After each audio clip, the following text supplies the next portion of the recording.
90s kids just imagine பண்ணி பாருங்க. ஒரு 20-25 வருஷம் பின்னாடி போய் பாருங்க. நம்மலாம் என்ன இப்படியா தீபாவளி கொண்டாடணும்? அம்மாடியோ, என்னதான் நம்ம லட்சமா சம்பாதிச்சு நம்ம எல்லாருக்கும் ட்ரெஸ் எடுத்து கொடுத்து பட்டாசெல்லாம் வந்து 1 மாதத்துக்கு முன்னாடியே ஆர்டர் போட்டு வாங்கி என்னதான் செலிப்ரேட் பண்ணாலும் நம்ம கொண்டாடின அந்த தீபாவளி இருக்குது பார்த்தீங்களா, அதுக்கு ஈடு எதுவுமே கிடையாது. விடிஞ்சா தீபாவளி நாள் நைட்டு தான் நமக்கு தேவையானது எல்லாமே வரும். எப்படா நமக்கு புது ட்ரெஸ் வரும்? ஏன்னா வருஷத்தில் ஒரு நாள் தான் நம்ம ட்ரெஸ் எடுப்போம். அந்த ட்ரெஸ் எப்போ வரும், நமக்கு எப்போ அப்பா பட்டாசு வாங்கிட்டு வருவாங்கன்னு சொல்லிட்டு பாதையே பார்த்துட்டு இருப்போம். அந்த எக்ஸல் சவுண்டோ இல்லை அந்த சைக்கிள் சவுண்டோ கேட்ட உடனேயும் பக்கத்தில் இருக்க நாய்க்குட்டியும் சேர்ந்து நம்ம கூட ஓடி வரும். ஓடி போயிட்டு அந்த பேக்கை பிடுங்கி நமக்கு பிடிச்ச மாதிரி வாங்கிட்டு வந்திருக்காங்களான்னு வேகமாக எல்லாத்தையும் பிரித்து பார்க்குறதுல இருக்க அந்த சந்தோஷம் இருக்கே அம்மாடியோ.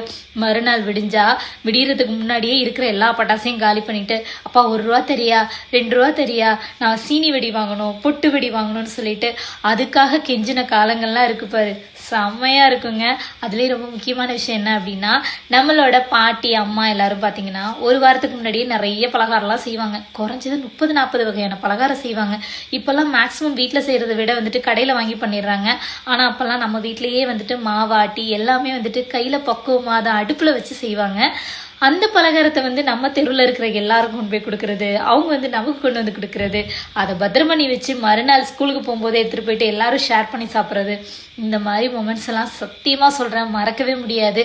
உண்மையாலுமே நான் ரியலாக ஃபீல் பண்ணி சொல்கிறேங்க. என்னதான் இருந்தாலும் அந்த ஒரு ஹாப்பினஸ் அதை நினைக்க அவ்வளோ ஹாப்பியாக இருக்குது. அப்போ நடந்த தீபாவளியில் உங்களுக்கான மெமரிஸ் இருக்கும் இல்லையா, நான் இதை பண்ணேன் அதை பண்ணேன் அப்படின்னு சொல்லிட்டு அந்த மாதிரி அழகான குட்டி குட்டி மெமரிஸ் இருந்துச்சுன்னா கமெண்ட் பண்ணுங்கள்.